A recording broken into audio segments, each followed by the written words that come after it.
or chestnut feathers which can be held upright or hang down over the bird's neck and head.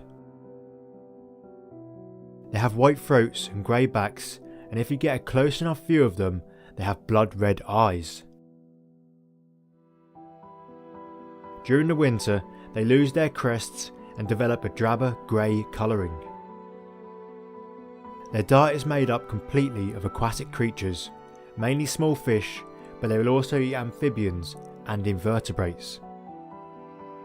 They get all of this food from under the water and are capable of diving for up to 39 seconds and usually go to depths of 10 to 12 foot deep.